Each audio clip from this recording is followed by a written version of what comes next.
basically. You have to be into rubbish video games to watch them. But anyway. Right, okay, so who are the English? Now, as I said on the trailer, this is a controversial subject, and really it's at the bottom of nearly everything we do in this research. Because what seems to have happened, to give a little bit of background, if you get history books, particularly before about 1680, and definitely for about 1714 when the Hanoverians come in, before 1714, you will see completely different history portrayed in the history books. Like, just ordered Enderby's Cambria Triumphants, which does the whole British history back to Trojan wars and migrations, who the people were. It was all in there, okay? This was considered history. This is what you learned in school. It's what everyone knew. When Shakespeare wrote, was it Troilus and Cressida, his Shakespearean play, it's set in ancient Troy.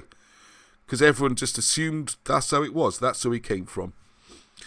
What seems to have happened is from about 1714 onwards, when the Hanoverians were brought in, which in itself is a wonderful piece of Britain's hidden history to look into. A bit more recent than I usually cover. But if you look into it, depending on how you define it, the George who was brought in, his claim to the throne, he was about 32nd or even 57th in line to the throne. Didn't even speak English, came over, did the bare minimum and went back again. So why they brought him in is a subject in itself, I can tell you. It's amazing.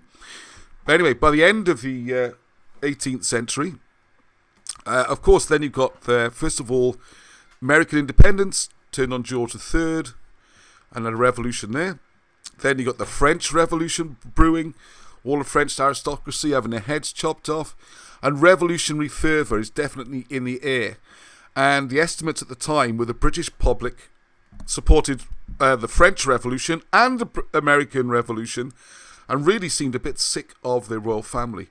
One of the reasons seemed to be that this royal family was Germanic. They were from Hanover. The first two, George I definitely didn't speak any English at all, unlike George II spoke hardly any.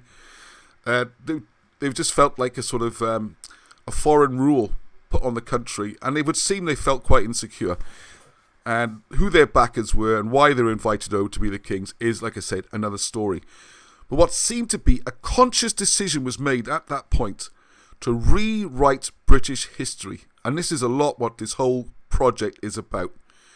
We dance around it a lot, but this is the big subject. Obviously, if you watch Wilson and Blackett, they've been going on about this for, it's 40 years coming up now. I was looking, the book, Arthur, we'll see in a minute, King of Glamorgan and Gwent, which has a lot of British history.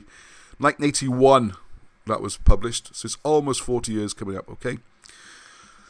Now then, so we've got the situation where we want to get rid of this national feeling, this British identity, and this wanting to rise up and replace it with a Germanic identity. So everything has to be written out. Everyone in England is Anglo-Saxon. You know, the rugby teams are called the Saxons and all this kind of stuff.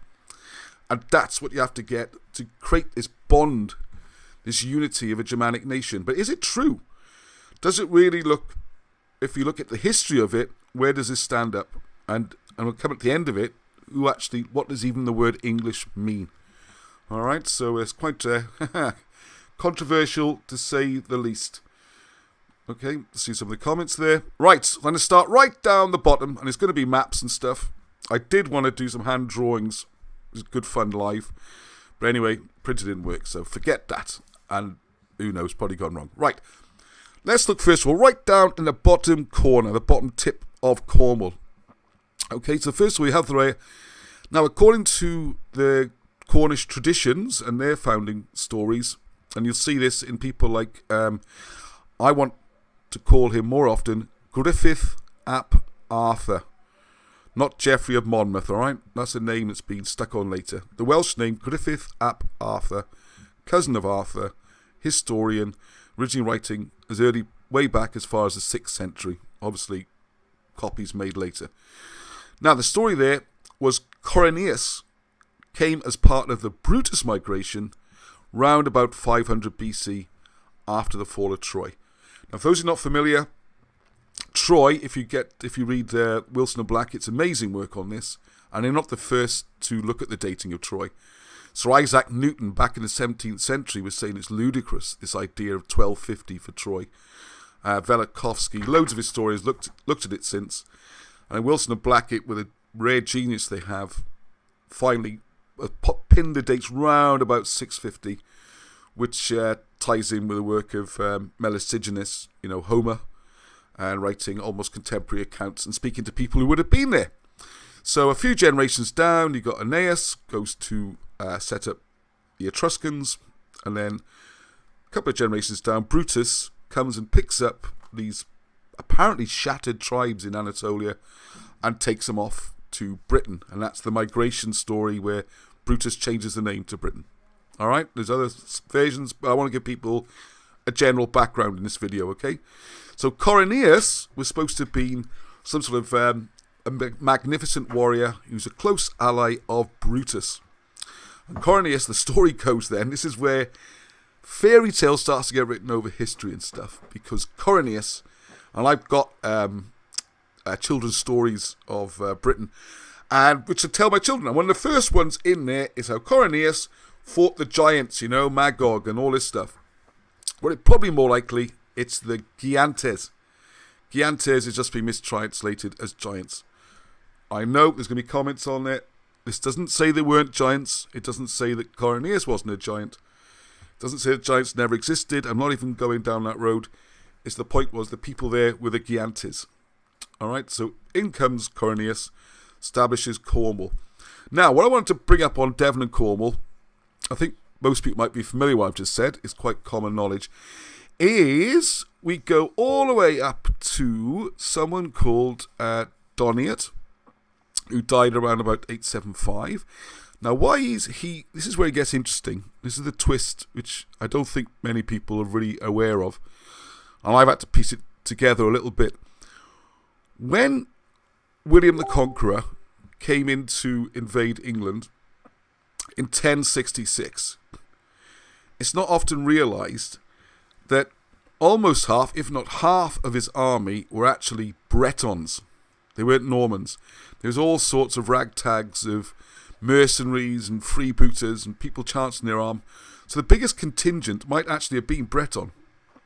Now, after the battle or Hastings, whatever you want to refer it as, one of the first things that William the Conqueror did, and this is forgotten, he appointed Cadoc, C-A-D-O-C, see on the bottom of the screen there, Cadoc, as the first Earl of Cornwall.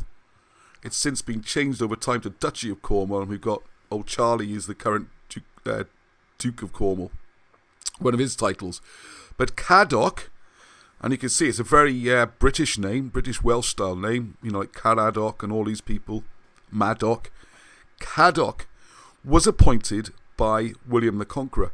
Now, Cadoc can trace his ancestry back to Doniot, who is said to be the last survivor of the ruling line of Bretons or Britons in Devon and Cornwall, known as Dumnonia. So what you have is a curious situation whereby an invasion has taken place by the Normans, but they've actually reappointed a Briton to be in charge of Britons in the place where his family comes from. So what's really happened there? Maybe it's a case of the royal family lost out to whatever reasons and ended up going to their kinfolk over in France, and then they've come back as part of William the Conqueror's invasion. And that is an invasion I want to look at more. If people got more information on that, the role of the Bretons, how much of it was actually Norman, how much was really an invasion, would be really interesting to look into. For a start, the invasion of... it wasn't even an invasion of Wales. They call it... The old saying is, the Normans conquered the English and married the Welsh. And you see, even that didn't start happening until 1091, which is, what's that, 25 years after the big battle. And you find there's Welsh forts and British forts all the way up to 1400s, independent of the Normans. So, again, another story exaggerated. All right, so there's a little... the Cornish people, you see, they it's there. The history's there. In the Guildhall is this statue of Coroneus, referred to as a giant, which really mixes the story up because he's supposed to have fought against a giant, and they probably weren't giants, but there you go. Right, it's going to be slightly up the map now, and this is where I'm going to draw things. But if you can imagine, for those that know you know your British geography, you've got the bit sticking down the bottom corner, which is Devon and Cornwall. There will be maps on screen soon. Just above that, then, you've got this curious thing called Wessex, which is just assumed to mean West Saxons. And then, if you look at the writings of Bede, he sort of swaps the names back and forth, and this seems to be in the era when the confusion started. Because if you go further back, you find the Gwisi seem to exist well before the Saxons ever turned up. So the name Gwisi has become Gwissex, and that becomes Wessex. I'm going to dig a little bit more into that, okay? What's curious to notice, I mentioned it on the screen there, the last ruler of Wessex, Gwisi, depending how you want to cut it, is said to be Caedwalla or Caedwalla, because it's clearly a British name. So the people running the Gwisi were not Saxons. And actually, if you look even closer, it probably comes from Caedwalla, which means battle leader. So it might not even be a name anyway. It's just a British term or Welsh term for a battle leader. So what I want to do, I brought this map up. It's an interesting one. This map reckons to be about 600 AD. And I researched this map particularly, so I'm not staking my life on it or anything. This is the one you see on Wikipedia. You can have a look and look up the Gwisi. You will find this. I got the mice working this week. Excellent. So what's curious here, this is 600, so that's quite late. The West Saxon claims to Wessex go all the way back to 420, they say. They've got this crazy notion that from 420 AD, Germanic settlements supposed to start to appear at the head of the Thames. The mouse is gone again. And the head of the Thames is round about this area. So there's supposed to be Germanic settlers. That this is 600, and it's showing Hwisi, which is Gwisi, and as you can see, the G has vanished. Gwisi. Right, so who were the Gwisi? Now, there's different theories on this. One person, who I mentioned a lot, so don't just read Wilson and Blackett, all right, is Chris Barber. Hopefully you can see that on the screen. Chris Barber, this is one of his books. He's written many, and he writes a lot about the Gwisi because he sees them very much as the ancient rivals of the British. Now, Chris Barber, he says that these are actually Irish who come across and well, not just settled there, they've kind of battled out the kingdom for themselves in this area. I tend to go with it's a different migration altogether, and it's not from Ireland, it's more ancient than that. And you can find references to the Gwisi going way, way, way back, pre-Roman times. So, not that contradicts what Chris Barber says, by the way. There is also a story of, I think it's Gurgen Maur, one of the early British kings, granting land to the Irish after the deluge, which is thought to be the time when Ceredigion, see this big gap you got missing here? This area got flooded, and you got the Lost Cantrev, the drowned area, and that could refer to this as well. So it's unclear the Gwisi are, but just by the fact of how far back they go, it would seem most unlikely that they're actually Saxons. And this map was curious to see that they've got them listed here quite separately to the West Saxons. And by the way, I would massively reduce the area the West Saxons are given on this map as well, because Devon and Cornwall, Dumnonia, goes way up. The Saxons might have had it for a short period, but it's British, a couple of thousand years, maybe a gap, and then when the Normans came in, as he showed, back to being British again. Same with Gwisi. And another curious one you'll see in a second is this idea of Mercians. Cornwall. It's picking half London and Surrey and all sorts of places. Just drop that in there, okay? So that's giving you an idea of the map. And as you can see, a big chunk of this didn't even exist in those days, because that's been land that's reclaimed through drainage programs and stuff like that. And the Mercians we're going to come on to. The Northumbrians, I need to speed up. Right, so Surrey one of the things that Wilson and Blackett talk about is this idea of the Eldsakians being the root of the name Surrey. And if you look at the old spellings of Surrey, you get Surrey, you even get Siri, like this. And I've got here one of the things I'll be doing, by the way, slight delay on publishing of Trojan War book, the reprinting. One is hard to get hold of anybody because the lockdown means everyone's on furlough. But the other one is I've started doing an index, going all the way through, looking for every reference I can find in there, or not every one, but a lot. Great exercise because it's packed with information. And I just want to lead something quickly from here. Let's give you an idea. It's this book, Trojan War, is misnamed because once again it's like 3 books glued together, and it's got all about this. Right, one other thing I want to put here. So we got about the migrations and Diocletian and Dungi. Now then, the first thing of note is the name Surrey or Syria, because this name is still extant, it still exists, in Britain in the county of Surrey.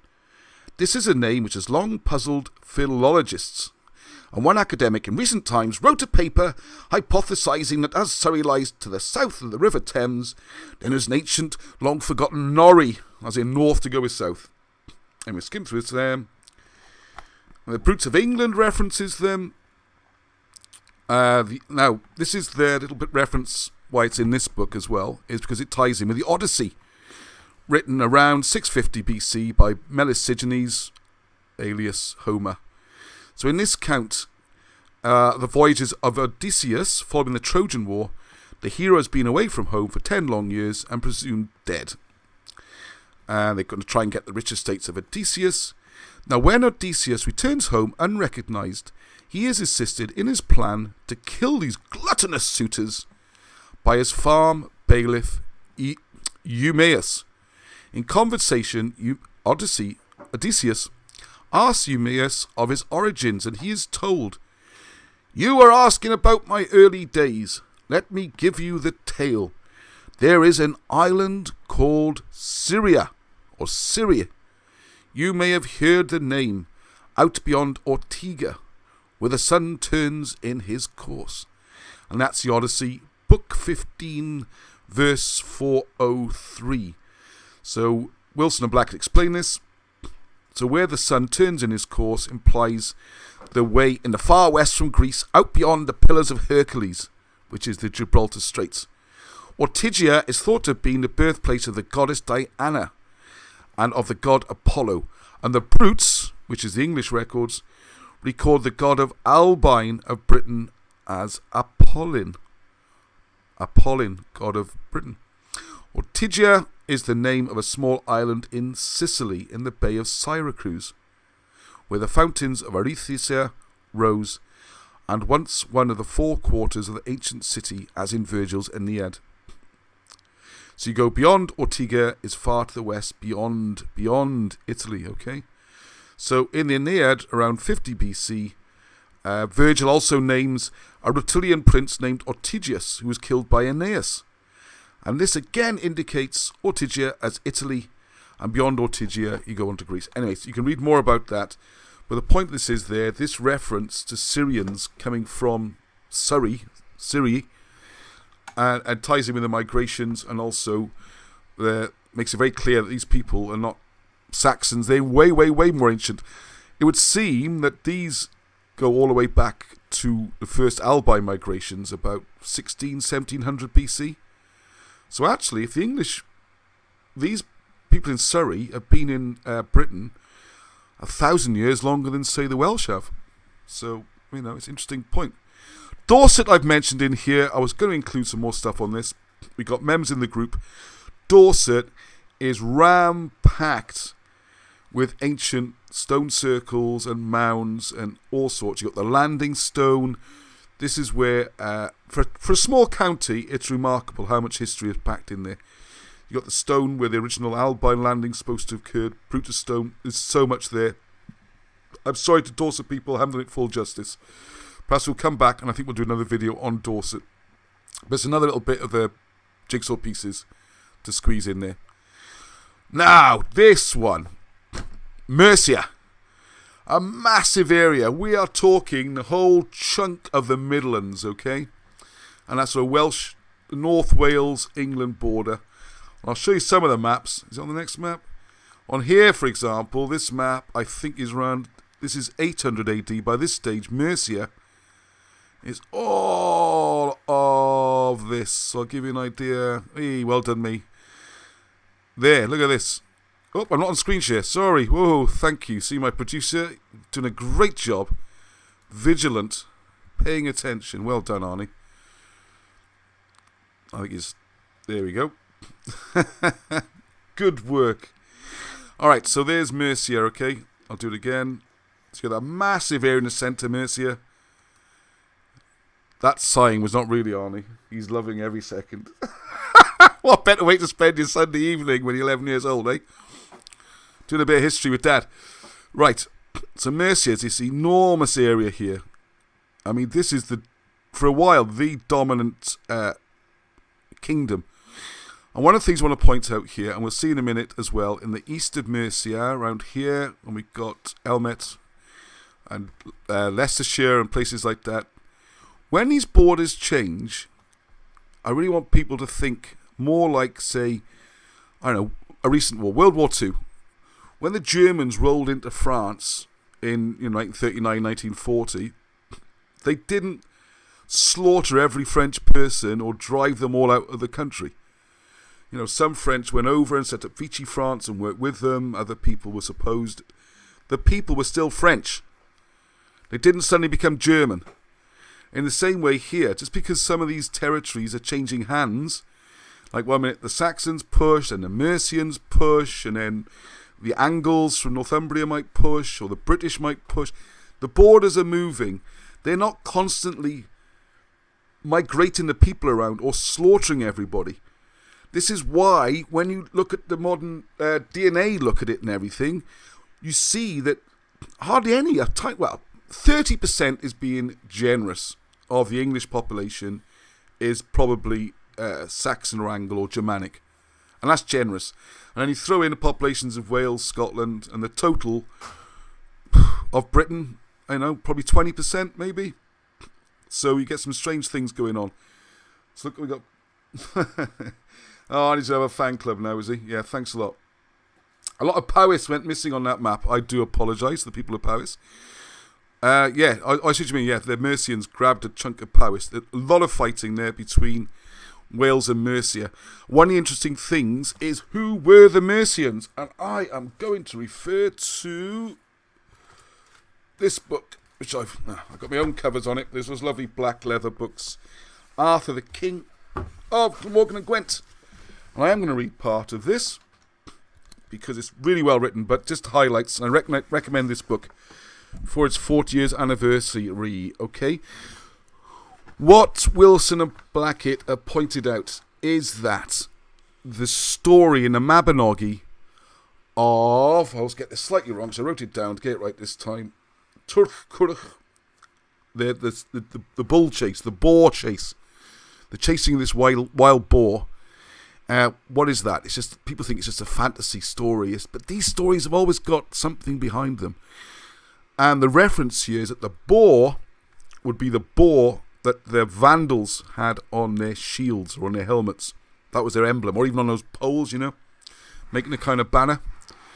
So this is the bull chase. So the idea is that the Vandals, we come on to their background in a second. I'll just do something on here. Yeah, no, I'll just do a little background here. So what we have is a situation. The Vandals were originally Aryans, so they were sort of white-skinned. But as their name suggests, they went around smashing places up. I think that's a little bit worse than they really were. They come down through Europe. They've ended up going down through Italy. They've then gone over to North Africa, where they've set up in the North Africa, Tunisia area, and they become seafaring people and develop a navy and dominate Western Mediterranean.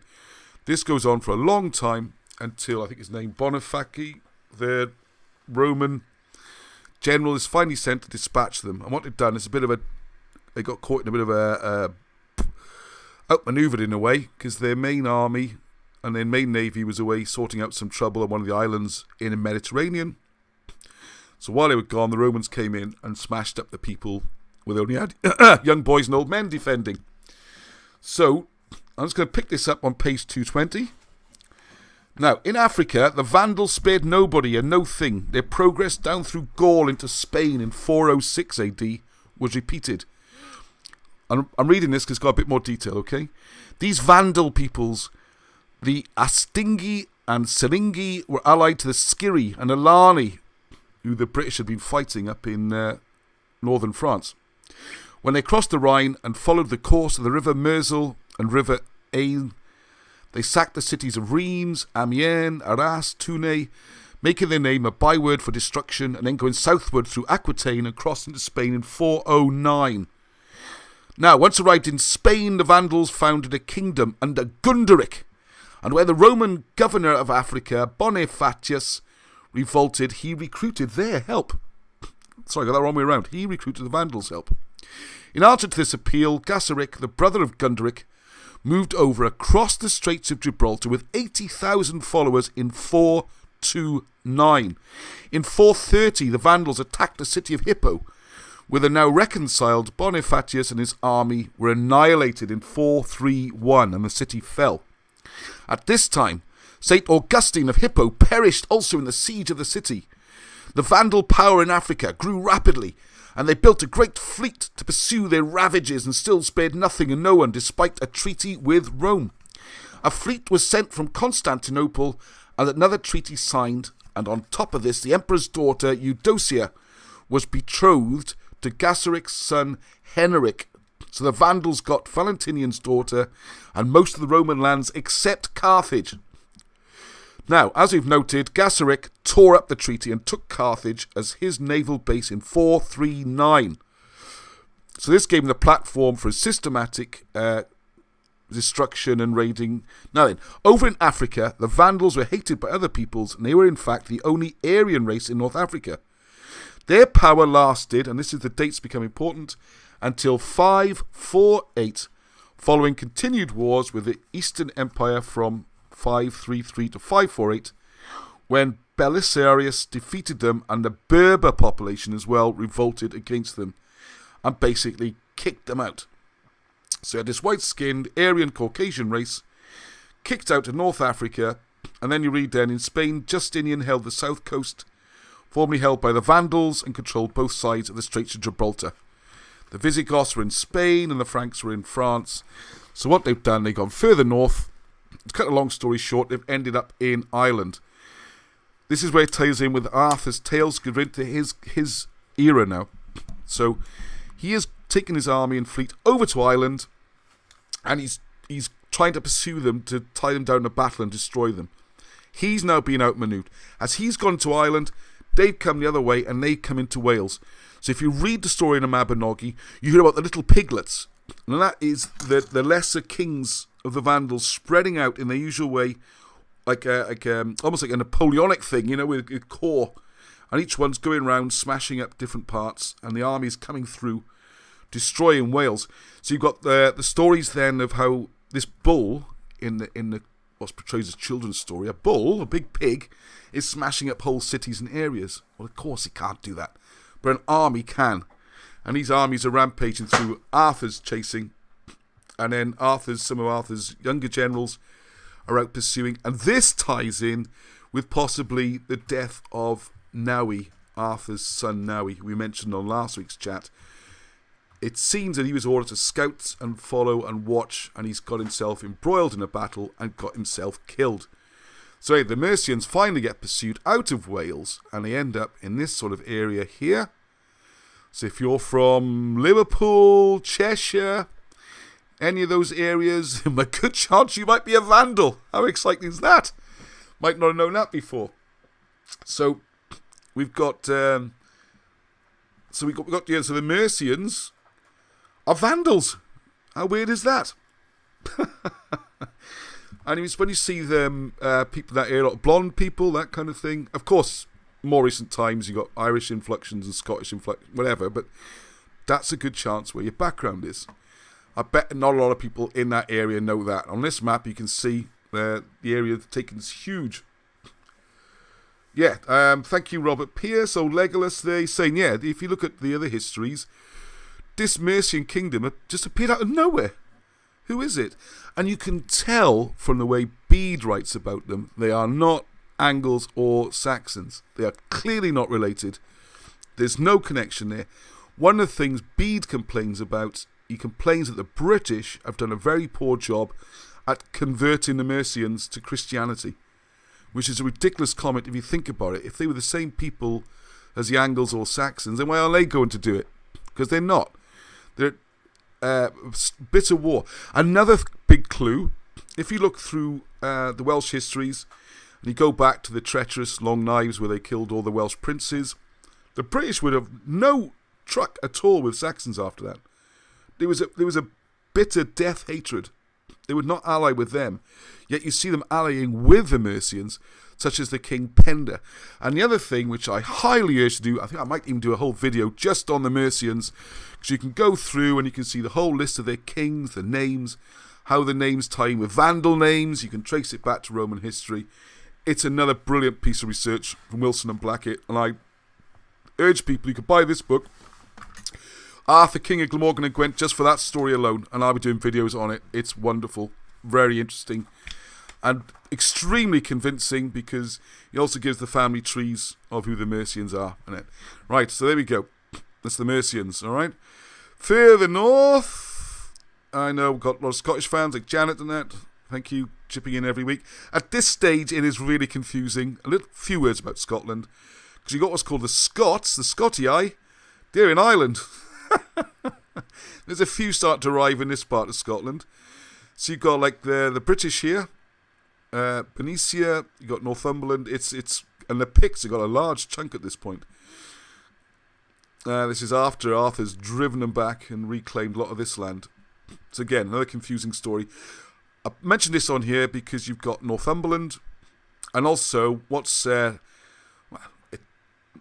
if you're British maybe, but the kingdom here of Cumbria has kind of vanished at this point, and that's become, there's a lot to take in. It might be a bit small on your screen. I'll try and zoom in. Can I zoom in? No, I can't. Go back one. What I want to point out here, we're now going back a little bit. I think this map is put together by E.M.B. Nicholson of the Bodleian Library. I think that's Oxford University, esteemed, and this is 1910.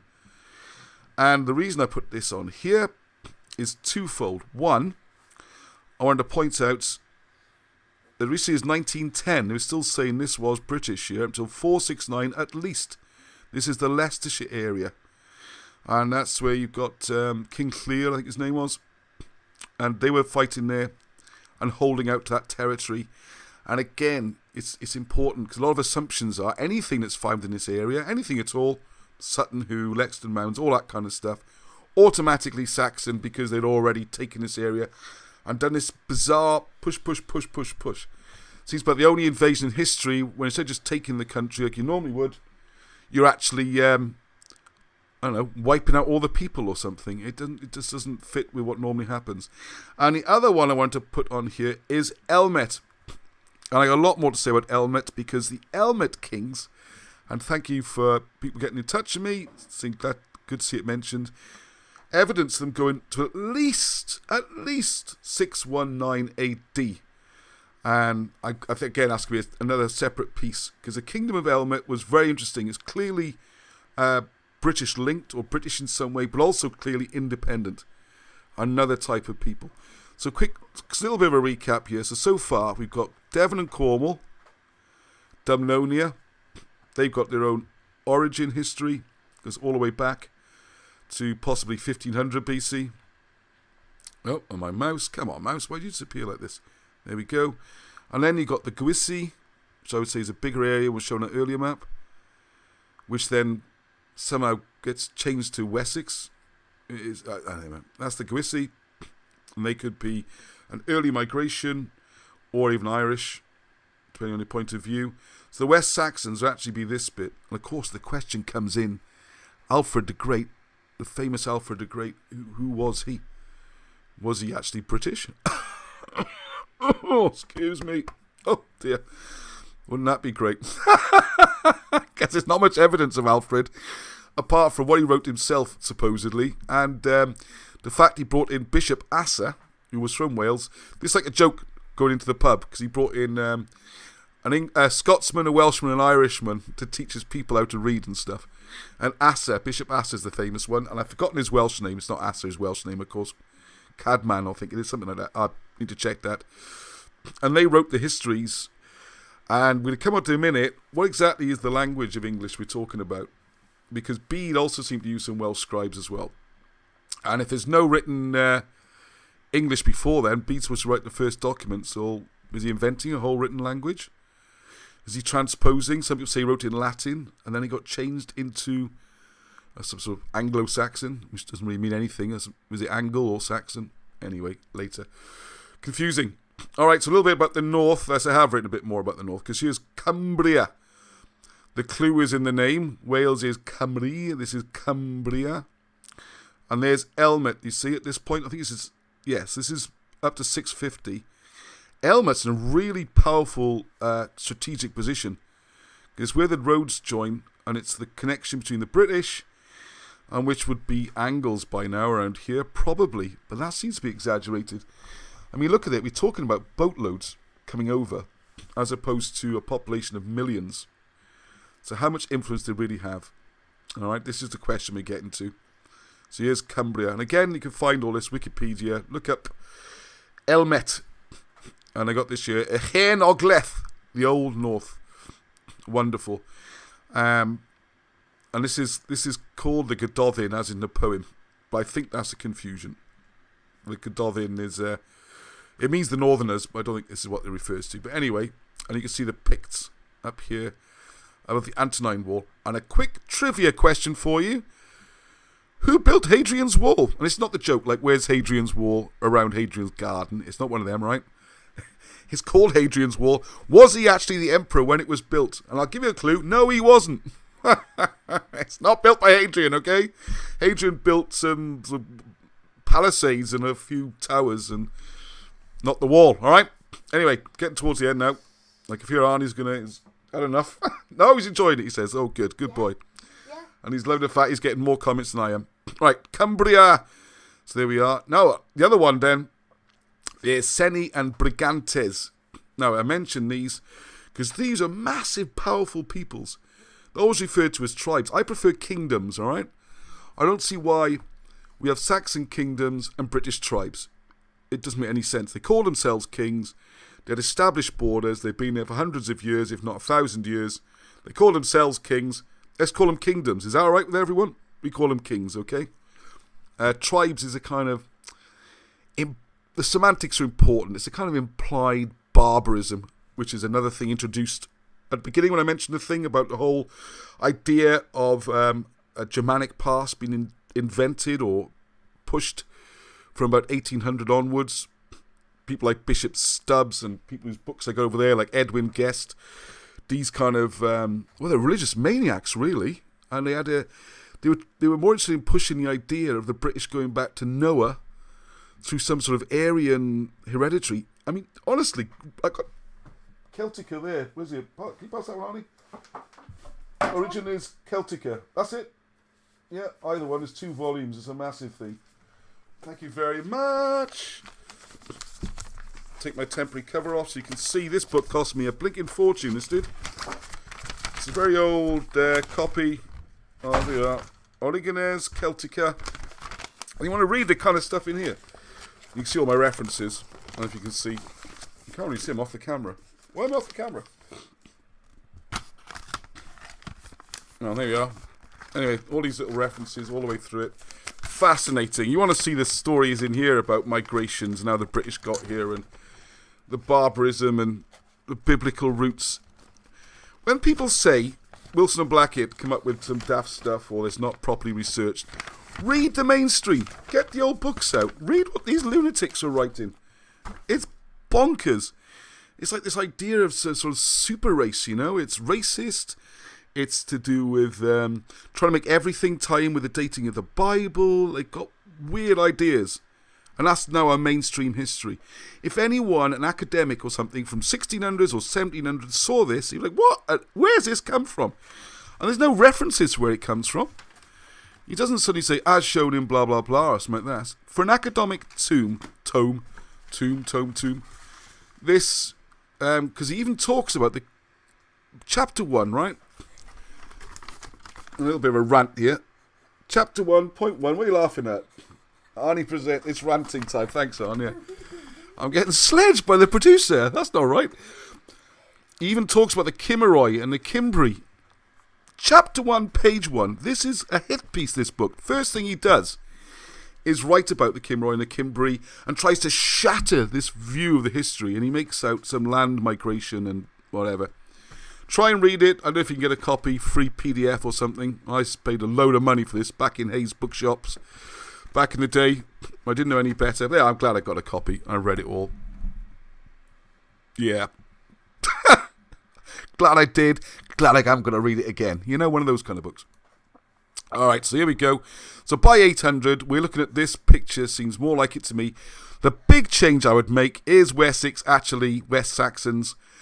Or is it more likely to be the Gwisi and also West Wales here? If we move the border up to here, Dumnonia, we have Devon and Cornwall. And fair play to Cornwall. And this is the confusion of Cairnú comes in. So you've got Cairnú there, and you've got Cairnú in South Wales between Glamorgan and Gwent. We'll leave that for now. The point is, it seems very accepted now and established that Cornwall and probably most of Devon never conquered by the Romans. And that's getting acceptance, and this gives me hope. Because if that's getting more acceptance, then maybe people start to get more acceptance to the idea that actually Wales wasn't ever really conquered. Or, well, if they're there at all, maybe for a few years, the Romans. And then you get to the north of England. Was that ever taken? And then you start going to Midlands, and you start putting this whole myth apart. And one thing I did find out, being up on those mountains towards the Brecon Beacons last night, the vastness of it, the vastness, and where the hilltops are. And if you're a Roman army, and you got, what's a legion, 4,800 plus auxiliaries, have 10,000 men, have 20,000, fill your boots. If I'm up there with an army in Wales, and you're trying to chase me around in little skirts and sandals, you're never gonna get me, because you'll never tie me down in a big battle. You take out some farmsteads, good luck to you. I moved the stock ages ago. It's the perfect defensive terrain. This is why no one's ever taken it. It's perfect. You can be on a mountain, you can see 30, 40 miles all around you. You can see an army coming towards you 2-3 days before they get there. And you decide to either fight or leave. You're in control. Right, you just deal with the comments then, and you carry on. Right, so I'll close this up now. There are other parts of England. Oh yeah, the Iceni, I forgot this. The Iceni, another massively powerful, they call them a tribe, I prefer a kingdom, who revolted against the Romans. And remember, they were never conquered by the Romans either. They came to an agreement, a trading relationship. And when the king died, he thought he would secure his kingdom by leaving it in some sort of joint ownership agreement with his wife, Boudica, and the Roman, which one was it? Anyway, one of the Romans. Of course, the Romans wanted the whole lot, and that's when they came in and defiled her, and all those horrible things happened. And then the whole war kicked off. So this is where the situation, that's well into what's supposed to be Roman Britain. And the records clearly say it wasn't Roman Britain. Anyway, I'm ranting, I'm diverging. The name English, the reason the Iceni are so important, and I have done stuff on this before, and Alan Wilson writes about this a lot. The Iceni were actually Isinglass is the full name. And if you say Isinglass, you're close to getting English. And the point is this. If you look at the records, even of the Anglo-Saxon Chronicles, the Brutes of England, the works of Bede, or the Saxon English Chronicles, they talk about fairly small numbers coming over by boat and fighting. And one of the things I wanted to point out is curious that they're down on the south coast as well, when they're supposed to be the coast guards of the northern shore. The reason is Vortigern, who's Gwyrderen, or Treherne is his proper Welsh name, Vortigern, brought them in to form a guard against the British kings in Brittany, in northern France, coming across and joining it. So not only have you got the British mainland main forces, you've also got the ones in France. And one thing I do need to say on that, which I almost forgot, was when this Brutus migration came over, as was pointed out by Patricia, I think. Switch screen, Ross. Thank you. Go back to me a second, shall we? It seems to be in the situation where Brutus took, and this is where, again, controversial area, the 10 tribes of Israel, possibly the 2 tribes of Judea as well, took the west and went over to Cymru in the west of Britain, and Brutus himself and the Trojan survivors went to England, and this is why you got Troy Noventis, or New Troy, which became London. It was already London. King Lud had set this up eons before, but they kept trying to push this name of New Troy because they were Trojans. The name could never caught on, and you can go why. One of the ones I like, E.O. Gordon, in his book published in 1914, Prehistoric London, you see Llindane comes from Sacred Lake, and there's a large lake at the north of London. You know, pays your money, takes your choice. You can see Ludgate, where King Lud was. So what we have is the English being Trojans. So you've got Trojans, Syrians. Oh, I missed one out. Just above the Gwissy, you've got a county called Somerset. And I say it like that because it's where the cider apples grow. Somerset. And that is said to be from the term Sumer. S-U-M-E-R, Sumer. As in the ancient country next to Syria. And that's where the Sumerians. So you've got the Sumerians in Somerset, Syrians in Syria. And then we're talking about Brutus migration in Dumnonia, the Gwissy, who could be from Ireland, the Mercians, who were Vandals. Moving further up, you've got the British in Cumbria, or Cymru if you like, in Cumbria. God, we're working our way around all these different people, you see. It gets so interesting, doesn't it? Then on the other side, across the top, you've got the powerful people, the Brigantes, so Yorkshire and further north. And then you've got, beg your pardon, I don't want to miss anybody out and cause unwanted offence. Then we've got Elmet and the people there, British, still there, I would argue. So they're not Saxons either. The Mercians, we've done those. So what we're really looking at is Kent, Sussex. And then there's one more little twist in the tail there as well, because even down south-east corner, right back to Roman era, I hate that term, but there we go. Going right back to sort of 0 and earlier, it seems clear that people like the Belgae, B-E-L-G-A-E, the Belgae, who were continental tribes, they've actually come across the channel and might seem to be both sides of the channel. So the Belgae, like modern Belgium, those people are closely linked. And there are a couple of peoples along there. There's also the story of the Romans bringing in various mercenaries from around the world to populate Britain. And again, I'm not sure how much of that is correct. It's very hard to show that. But I think that's kind of a cover story, if I may say so, to hide the fact there's all these other nationalities. They've got their own proper migration story and history, and it's recorded, and you can see the names, and you can follow it up and find it out. So let's just say, well, the Romans brought them over, because everything's Roman, yeah? Woo! We love the Romans. Right. Now, the reason I mentioned the Iceni is this is where we come to the name English. So you've just got a small number of Angles, and they're not even the main migration, right? The main migration is down the bottom with the Saxons and stuff. You've got the small Angles, and the idea is the whole country changes its language. All these millions and millions of people start speaking a version of Angles-lish, which became English. Angles-lish, or they wouldn't even use the word ish, the language they spoke. And the people suddenly get named after the Angles.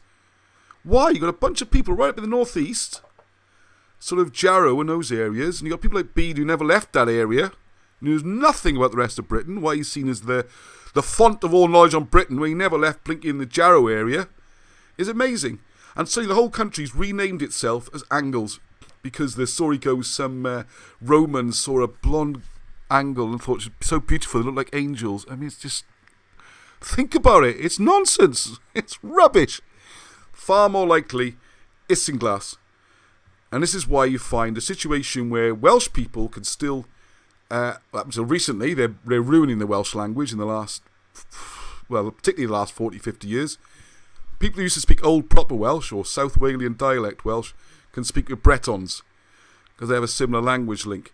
English people have never been able to speak to Germans. The languages are not directly linked.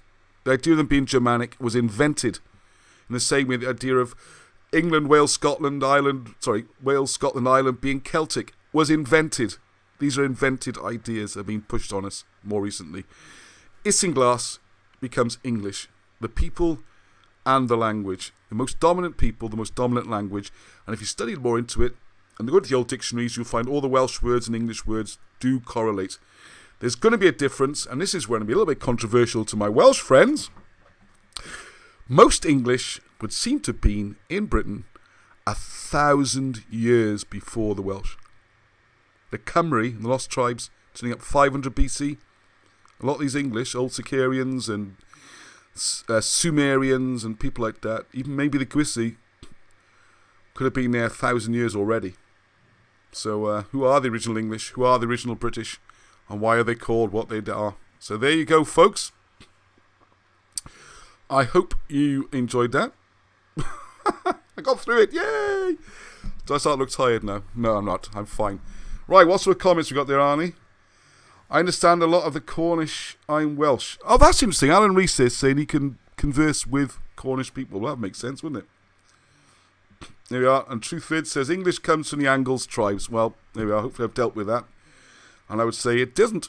I anticipate. Hard to tell, but it would seem to me it certainly wouldn't seem to. Doesn't make any sense, really. Just a small number of people move into the northeast coast. The whole country changes what language it speaks. What? Why? I can't think where it's happened anywhere else, really. The original Gog Magog, yes. Right, I've got to thank you there. Okay, what time is it now, folks? 9:15. Now, I'm really sorry. I'm going to say I have to cut this a bit short because there's a whiteout anyway, but there's a few holes in the clouds, but there is a sunset in about 15 minutes. If you're in London, the sunset tonight is 21:21 or 21:22 today. It was 21:21 on solstice, which I thought was curious because I think the morning was like 04:44 and the sunset was 21:21. There you have to add on about 14 minutes because I'm in Wales. Okay, so I can leave things running if people want to do their thing. No, I think we're going to say goodbye there, I think. And I'm going to do some more short videos in the week. I'm going to leave it on for a bit. Oh, I tell you what I should have done is queue up. Everyone loves Barham's music. It seems to be, though, you'd think the history of the English or, things like this would be the most contentious issue in our group. No. The most contentious issue is, do you like Barham's music? Most people seem to love it. And I do say to people, you can still follow the comments in the chat and turn the music down, all right? You haven't got to, put your own music on. Because I'm going to stop talking in a minute while I still can. Not while I still can stop, while I still can talk. If that makes sense. Very thought-provoking. Adios. Adios. Well, that's Arnie Presents. I'm going to say thank you, Arnie. Thank you, everyone. Yes, thank you for watching. I didn't thank anyone at the beginning. I do apologise. I do appreciate people coming along. I love the comments. It all seems a bit weird otherwise, doesn't it? Right, let's see if I can... Anyone up for a bit of Barham's music?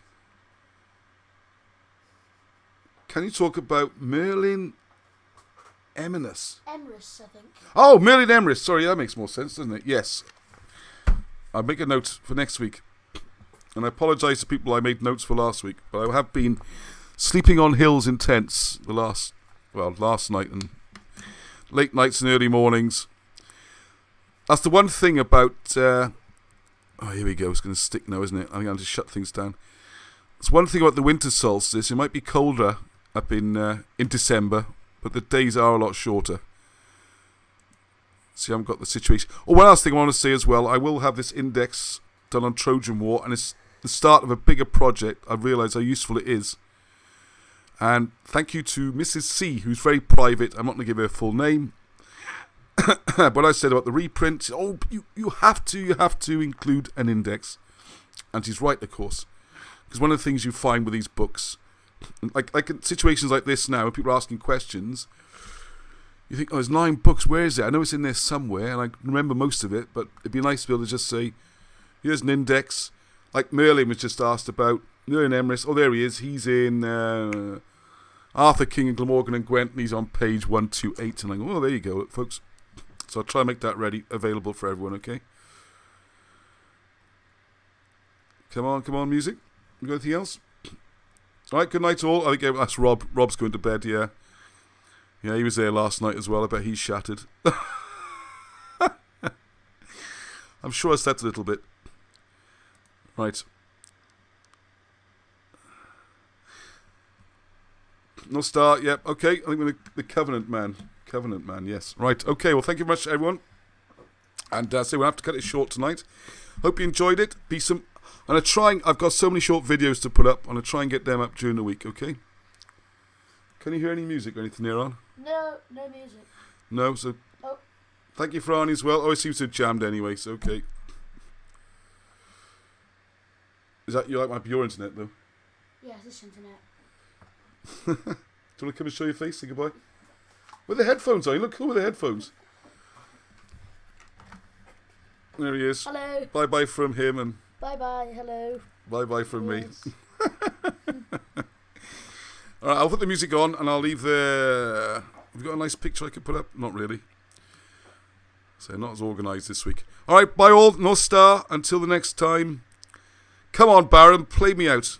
Heddwch.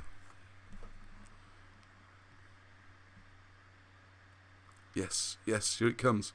Yeah, this one keeps getting stuck. It's just this one. It's just your computer, is it? So this is where professional DJs, now the music just comes effortlessly in.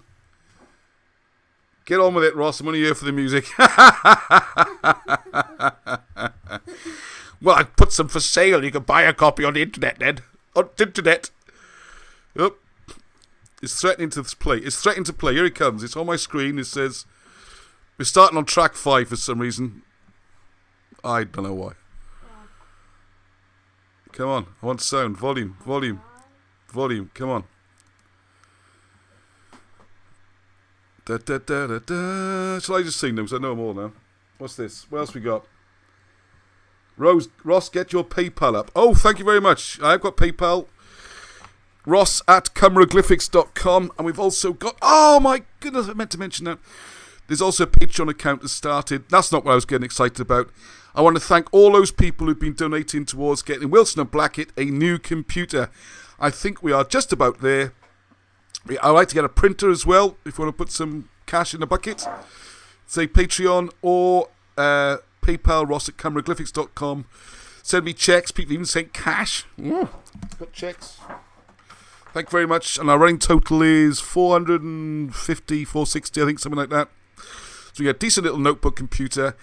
And I want to get a printer as well. And now the lockdown restrictions are coming off. I want to take it up there and set it up for them as well with the software running. I've got most of their, well, almost all their documents and that, I think. So I'm going to put them on for them, onto Word. So they can go on, they can find their work, and they can add to it. And we get them writing more and more. Why isn't the music work? I don't know. It's on my screen, but you can't hear it. Great. No idea why. Oh well, never mind. Thank you very much for that. Right. Did you... Oh, took some pictures at the heart of... oh yeah, we got loads of video up on... oh, the music's arrived. Hang on, turn down a bit. I apologise, all those wearing headsets like Arnie almost got his eardrums knocked out. So I turned everything up to max. Hang on! Alright, calm down, Baron.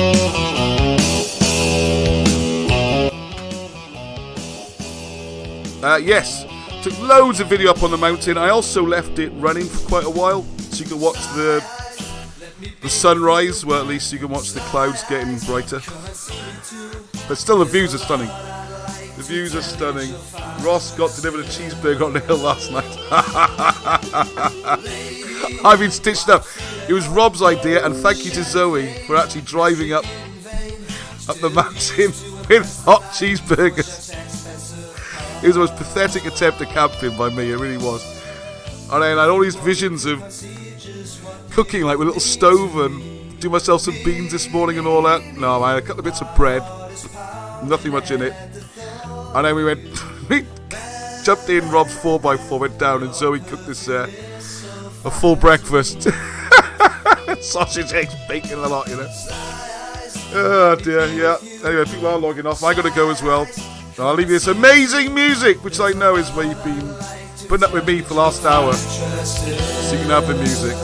Alright, no starry key. Hedu, peace till next time. I'll let it running. I know people like to exchange a few messages. So ciao ciao.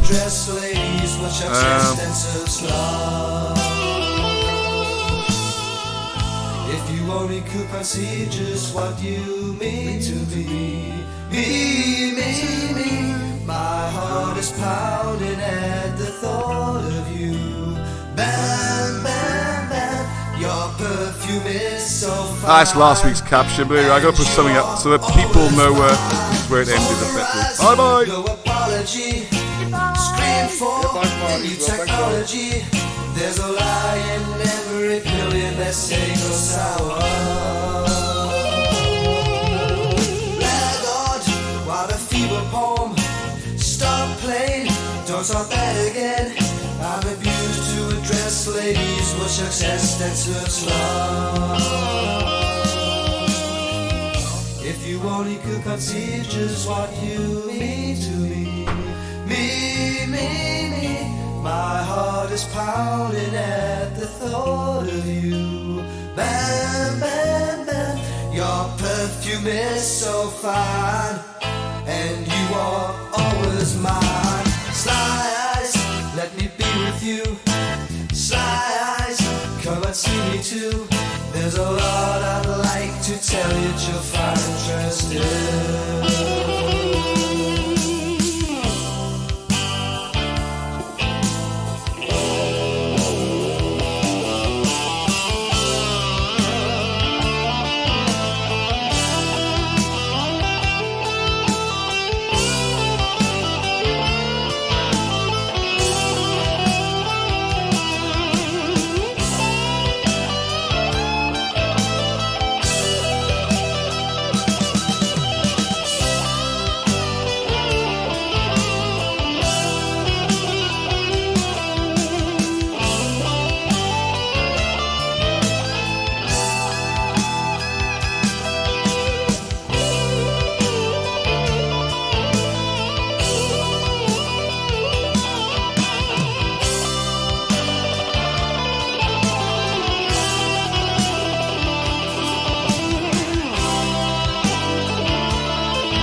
Paradise in the heart of man is better than something less.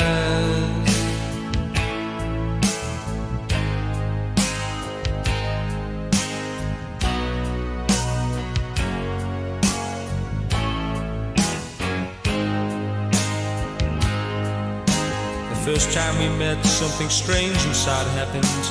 Nothing to equal the emptiness.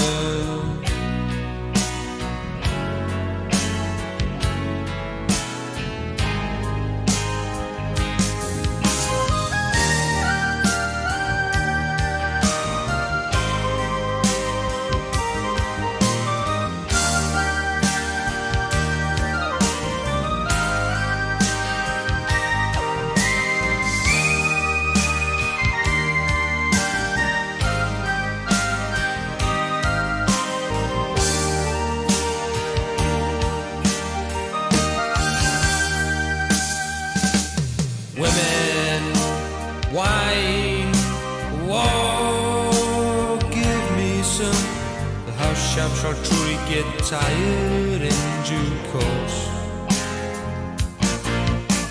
Another thing to say is my Jaguar still standing out in the rain on Water Street. So we'll be in paradise, in the heart of mine is better than something less.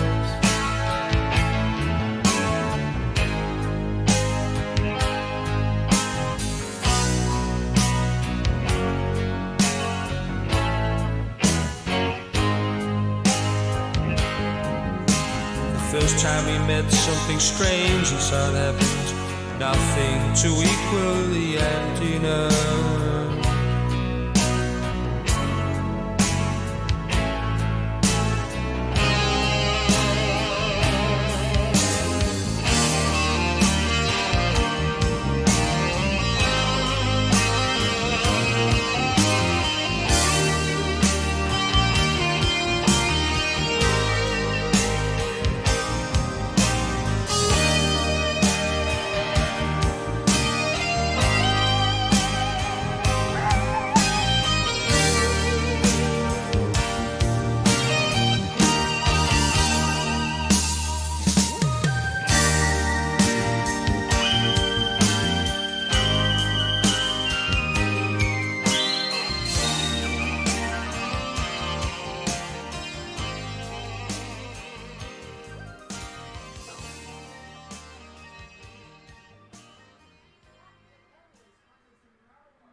So tonight, don't say I'm not your kind. If you think I look okay, see me the next day. Can't you realize I see through your disguise every move you make? I'll be standing here while observing you. Won't you feel okay? Tell her my soul tonight, don't say I'm not your kind. If you think I look okay, see me the next day. Can't you realize I see through your disguise every move you make? I'll be standing here while observing you. Won't you feel okay? Lost I got bad feeling moody, the onus is on you. Whoa, the feeling's just electrifying, making your own way bust. Why can't you understand me? Just look and you see, tell her my soul tonight, don't say I'm not your kind. If you think I look okay, see me the next day. Can't you realize I see through your disguise every move you make? I'll be standing here while observing you. Won't you feel okay?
Like vomit there, avoid it like a plague. devil's eyes would he give me bad advice? Every move he faced, I'll be down and I punch a Lucifer. He'd probably make me stay. Yes, yes, yes.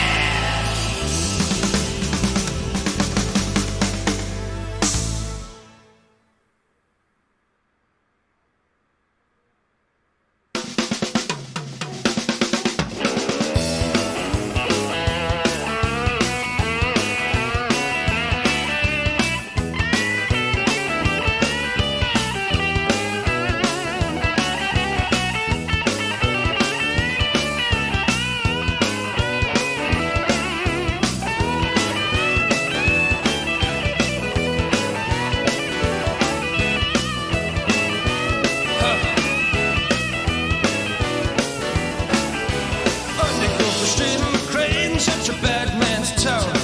A transit station shaking on the railroad tracks.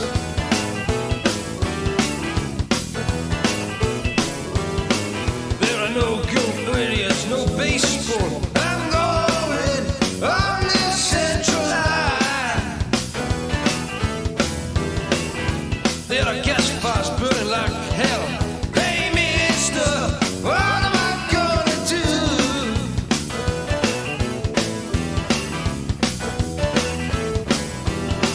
There are gas fires burning like hell.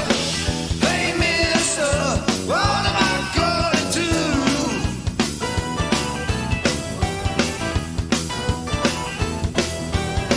I can hear them coming. Street dogs wait for you.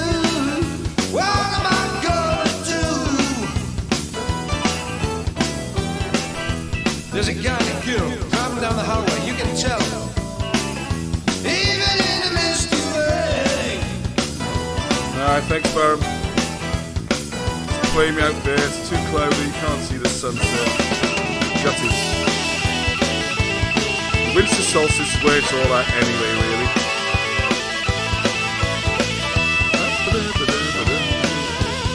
Thank you, folks, who just wind this down. And I am going to bed. Oh.